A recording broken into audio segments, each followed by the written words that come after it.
matiyag, hindi natitinag sa bawat hamon ng mundo. Katotohanan ang aking aramas, di ako magpapatalo. Teacher Mark reacts, galit sa kasinungalingan. Sa bawat salita, umubulusok ang katotohanan. Walang palusot, walang takas sa mali. Ako'y revolusyonaryo sa harap ng mga salbahe.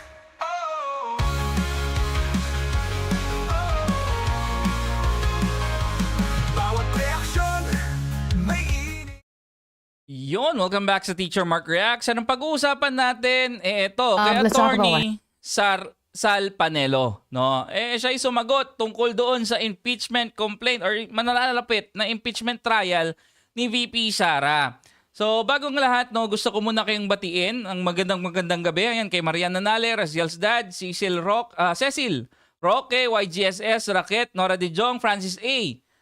Kevin, ayan, shoutout sa inyo. Christina, Mark Calzon, Eldrick, Papa Ethan, shoutout sa iyo. Cesar Gabriel, Tina Mudan, pangalan talaga. Roniel Reiteran, ayan, Priscilla Batan, John Ney, X-Dream, Arlene Caro, Ronnie Reiteran, ayan, shoutout. Leonard Aleja, Keep It Real, shoutout sa iyo. So eto, umpisa na natin. This is with ANC 24/7, no? Fatima Faith, shoutout sa'yo. Eto kasi, Panelo hits railroading of VP impeachment. Sat on for a month, voted in a few hours. Okay? What happened yesterday? You call it railroading. Why do you see it as such? Well, it sat there for a month, and then suddenly, within less than 6 hours, it's done. Some say that Yun, maraming salamat, Papa Ethan. Pangkape. Oo nga, no? Sarap pangkape mamaya. what was actually happening was they were really making sure that it's sufficient in form and substance enough to be transmitted to the Senate, that they were actually studying it very closely. And it wasn't railroading. Your thoughts on that? Carmina, the excuse was they were waiting for the fourth complaint. Not that they're studying it. They studied already the 3 complaints. And so what does that tell you? Well, as I have repeatedly said, they're going to push through with that, regardless of anything. Tuwang-tuwa si Franz, gagi. Alam mo yung lola mong nabigyan ng nabigyan ng 500 sa New Year. Sa Pasko. Tuwang-tuwa eh. The goal is to destroy, besmirch the reputation, integrity of the Vice President. And second, the ultimate, of course, is to disqualify her. If she is convicted, then she cannot run, even for the lowest public position. That's the goal. Attorney Panelo, do you think that there needs to be that there are constitutional questions that need to be answered first before an impeachment trial can proceed? Well, they can always file any impeachment complaint if they find it substantially compliant with the form and substance, then they can proceed with the trial. Now, whether or not the bases have constitutional grounds, it's the Senate Impeachment Court that would decide on that. No, I understand that perfectly, but with the way things went yesterday, do you think that there needs to be that the process sort of opens up constitutional questions that need to be answered first before we see a full-blown trial? What do you think? Well, regardless, they will proceed with that, whether it's constitutionally compliant or not. So you're not. Regardless, the ultimate goal kasi is to remove VP Sara from being the president. And then they can ask someone, no, na kaalyado nila, hindi ko sinasabing si Tambi, pero mataas yung chance na siya, or other people na kaya nilang kontrolin as the vice president. It's a political case, so All right. They will proceed. Okay. And you're ready. Well, as the Vice President says, bring it on. Let's talk about Her legal the team is defense ready, team. and she's gonna face it smilingly, graciously, confidently, competently, and courageously. Should there be any question about her appearing? Is she going to participate full on, or is she going to just leave it to the lawyers to defend her? That I do not know, but if you have your legal team, then you don't have to appear there. But of course, if you want to give moral support to your team, you will be there. But what has she told you? Oh, we haven't talked about it. So are you part of the legal team, Attorney Panelo? The defense team? We haven't talked about that, but I've been defending the Dutertes from the time they were mayors of Davao City. So this is just you talking to us, being a staunch ally. You're not part of the legal team? Not yet? Not formally. Well, pwede naman siyang he's an ally, no? He can give his ideas, no? Suggestions, even if hindi siya yung abogado talaga. Diba? But do you have any names in mind as to who could possibly form the defense team of the vice president? No, except that the father has offered his services and she has accepted. So where do you go from here? Where does she go from here? I mean, you're talking to us just as a supporter at this point. Do you have any idea as to who's going to take the lead in terms of her defense? No, we haven't talked. I haven't talked to her. We're supposed to meet sometime. All right. Just as a final question, your thoughts on whether or not, because there is this school of thought that the Senate can actually convene into an impeachment court right now because their legislative work, their legislative function is different from their work as senator judges in an impeachment trial. Senate President Cheese Escudero is saying everything will just happen after June 2. What do you think about that, Attorney Panelo? I think they will not convene until June. They will wait for the elections because there are so many re-electionists. So I don't think they want to be tied up with the impeachment process during the election period. They need to campaign. And because you're a staunch ally of the Dutertes, this impeachment trial, what are your concerns, if at all, Attorney Panelo? When you think about it, this is really meant to... Kinaalala mo, Francis, matutupad na ang pangarap ni Idol Rapi Tulfo na maging judge.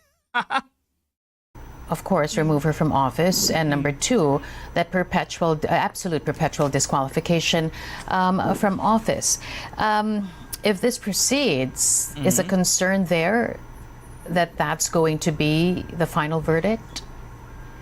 If the verdict is conviction, well, if the verdict is conviction, then she'll be disqualified. In which event, the forces of the Duterte have to look for another candidate. Do you think that? But you know, I know for a fact that they will proceed with that. I do not know whether the Filipino people, will just sit idly and watch. There have been brewing. Well, from the looks of it, they're erratic right now. Okay? Marami ang galit, kumbaga. Marami ang dismayado sa kanilang mga kongresista, kanya-kanyang mga kongresista. And people are saying na doon sa parang nabasa ko yung kay Lord Dan yung sabi doon sa isang we don't need ayuda, no? What we need is you standing your ground. Diba? There are certain moves. The flames of discontent are all over.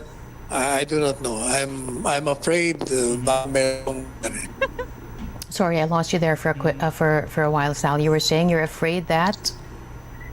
I'm afraid that there might be some kind of political upheaval in this country if the present dispensation do not listen to the voice of the people.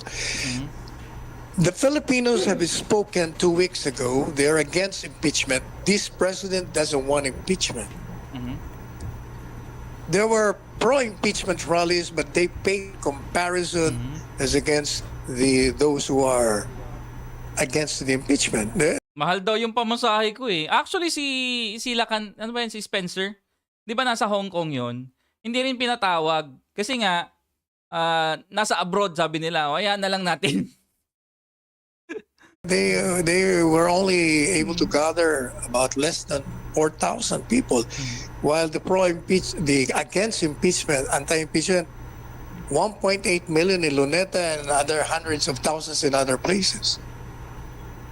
I think the voice of the people is very clear. They're against impeachment. And the arguments of President Marcos Jr. is very well reasoned out. Against it simply because, one, it will not benefit any single Filipino. Two, it's divisive. Number three, you destroy the legislative program of the present administration by concentrating on a very divisive process. So basically, Attorney Panelo, you're saying that if this impeachment trial sees the light of day, that this will lead not to the ruin of Vice President Sara Duterte, but to the ruin of the President and his administration? Yes, because it will only galvanize the support for VP Sara, and it will also make Filipinos angrier with the present dispensation. We have to leave it at that. We've run out of time, Attorney. Okay. Puntahan din natin yung kay Attorney Neil kasi parang ko kahapon pala Neil. Nasabi ko pala kahapon na i-discuss pala natin. Ifa-file niya yan ngayon sa korte para ma-file impeachment filing sa kanya at i-explain ko rin kung ano yung mga possible defenses and or arguments ng House of Representatives against dun sa mga explanation ko for VP Sara. Yan ng more than 1/3 of all members of Congress is ibig sabihin automatic tatanggalin na agad si VP Sara. Hindi po yan ganun. Ang trabaho lang po ng House of Representatives is to determine kung meron bang sufficient form, substance dun sa impeachment complaint para i-refer nila sa Senate yung tinatawag na articles of impeachment. Tapos yung Senate po, yun yung magta-try ng impeachment proceeding proper. Sila po yung magiging impeachment trial court. So para po mas maintindihan nyo or mas ma-visualize ninyo, yung Congress po, yung lower house po dito sa impeachment proceeding para po sila yung fiscal na nag-conduct ng preliminary investigation to determine kung there is sufficient substance, form, para i-submit dun sa korte or sa Senate yung actual impeachment complaint. Kasi in regular criminal cases po kasi if it is subject to preliminary investigation, ang procedure po niyan is ifa-file muna sa fiscal, i-review lahat ng fiscal, tapos pagtingin ng fiscal, sufficient yun siya, ifa-file niya yan ngayon sa korte para ma-file na yung criminal case proper. So parang ganyan din po yan sa impeachment. I-reviewin muna ng lower house, tapos pag sufficient siya, ifa-file or isa-submit po nila ngayon sa Senate for the impeachment trial. Pero tandaan nyo rin po, in an impeachment case, hindi naman po to siya equivalent to a criminal case. Ang main purpose lang po ng impeachment is purely political, meaning ang objective lang po nito is tanggalin sa pwesto yung impeachable officer. Diba? Purely political to, guys. Okay? So, tama rin naman. Tama. It's purely political. So, alam nyo na. Binigay ko lang po as analogy yung sa regular criminal cases kasi in a sense parang ganun po kasi yung procedure. Pero again, tandaan, hindi po criminal in nature ang impeachment. Hindi po ibig sabihin porket na file or na-endorse ang articles of impeachment is criminal na agad yung impeachable officer involved. So, unang-una po ang tatandaan natin is that in the case of Francisco versus House of Representatives, yung 2003 case po, it is one of the landmark cases po talaga when it involves impeachment. Ang sabi po dyan sa case na yon is that unang-una, hindi po pwede makialam yung korte kung what constitutes as an impeachable offense. So, therefore, hindi ko po i-discuss yung substance ng impeachment complaint. However, ang pwede po gawin dito ng isang concerned citizen or ng aggrieved party is pwede naman po questionin kung nasunod ba talaga yung rules of procedure when it comes to the initiation of an impeachment complaint. At dahil po dyan, ipapakita ko po sa inyo ngayon kung ano ba talaga yung constitutional provision with regards to impeachment, the initiation of an impeachment proceeding. So, explain ko po muna yung sa side ni VP Sara, okay? So, titingnan po natin under the Constitution, nakalagay po dyan is that yung pag-initiate po ng impeachment complaint, dapat po niyan upon filing filing, within 10 days po is malagay na yan siya sa order of business within 10 session days po. And then after po niyan, pag nasa order of business na po, within 3 session days naman po is dapat ma-refer na siya sa appropriate committee, which is yung Committee on Justice po yan. So yan po yung under the Constitution. Okay? Tapos titingnan din po natin dyan sa Constitution, nakalagay po dyan is yung House of Representatives din po has the power to promulgate their rules with regards to the impeachment proceeding. So ngayon tingnan po natin yung rules ng 19th Congress in relation to impeachment proceedings. Ang difference po ng rules ng House of Representatives at ng Constitution is dun po sa rules ng Congress meron pong additional requirement, which is dapat daw po i-file yung impeachment complaint sa Office of the Secretary General, tapos yung Secretary General is i-refer niya to ngayon sa Office of the Speaker. So dito po ngayon papasok yung first argument ni VP Sara. Kasi kung titingnan po natin dun sa constitutional provision regarding the filing, wala naman pong requirement na dapat sa Office of the Secretary General i-file and then a referral to the Office of the Speaker. Ang nakalagay lang po sa Constitution is that after filing po within 10 session days is dapat malagay na siya sa order of business ng House of Representatives, and then after po ng 10 days is dapat within 3 session days is ma-refer na po siya dun sa Committee on Justice. So dito po lalabas ngayon yung first argument for VP Sara, considering na yung additional requirement kung saan dapat sa Office of the SecGen muna i-file and then an eventual referral to the Office of the Speaker, pwede po niya matalo or it will go against dun sa 10 days and 3 days rule na required lang po ng Constitution natin, di ba? Kasi kung titingnan po natin ang nangyari po dito sa situation ni VP Sara, yung una pong impeachment complaint na final sa kanya was on December 2 pa po. Tapos ngayon titingnan po natin yung fourth impeachment complaint is today lang final, which is February 5 or more than 2 months after the first filing, okay? At ang reason po kung bakit ina-emphasize ko na important talaga na dapat sundin lang yung 10 days and 3 days rule ng Constitution is because once po kasi na initiate na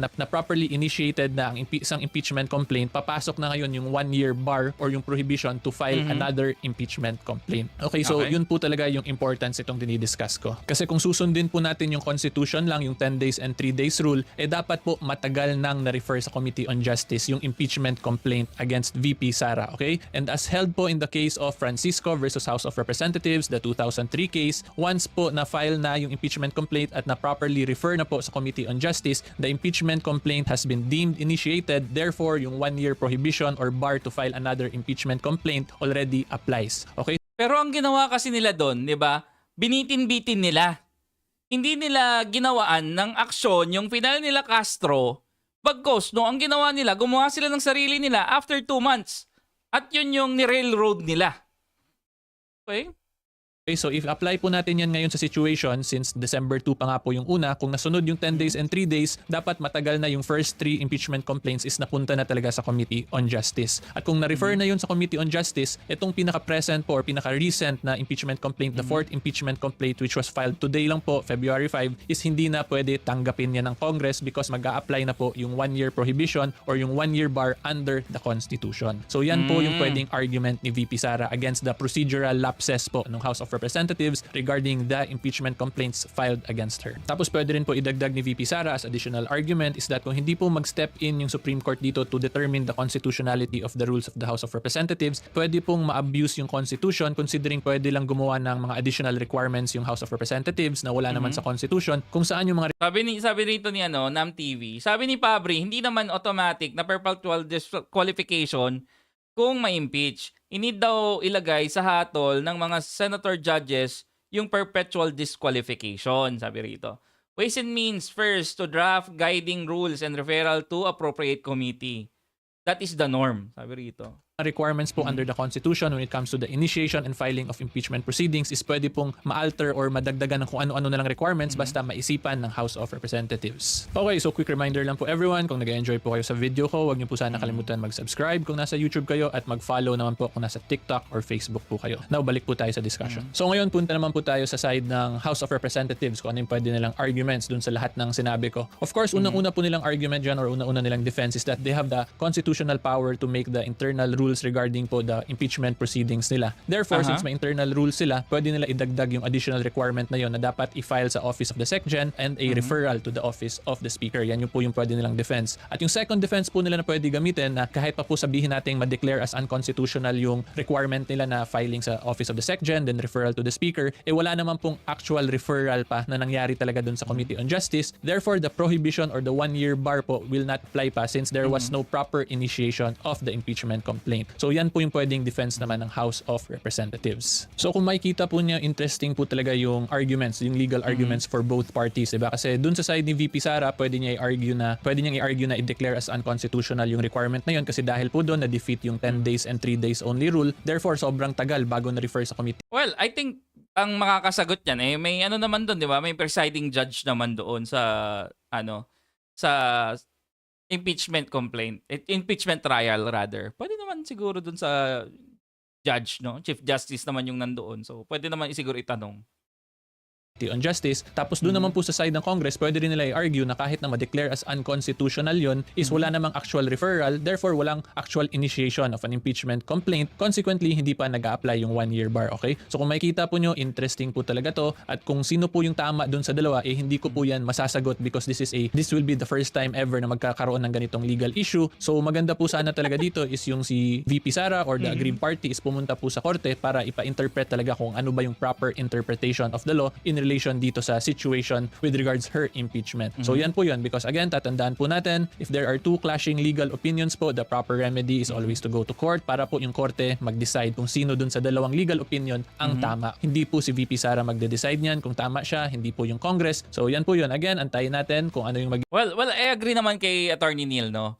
This is a thing, no, that only the court can decide on, 'di ba? Kung legal ba yung ipinataw kay VP Sara, no? So, let's end it there, guys, no? Doon sa mga hindi pa nakaka-subscribe, no, please like, share and subscribe din po si Attorney Neil Abayon. Ayan. Malapit na po siyang mag 100k, guys. Tulungan po nating mag 100k si Attorney Neil kasi deserve naman niya, 'di ba?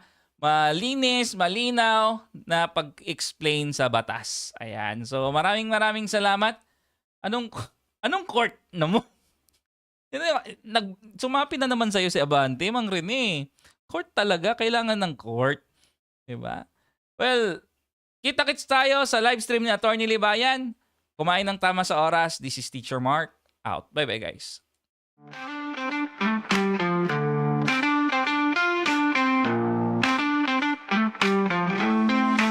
Sa bawat komento, ang boses ko'y matatag.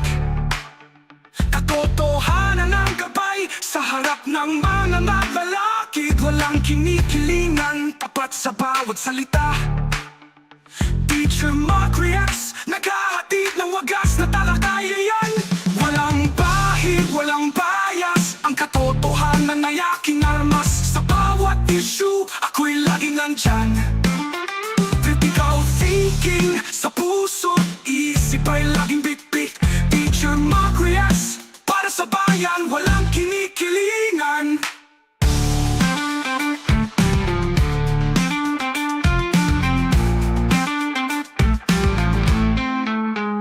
Bawat reaksyon may tapang at alap.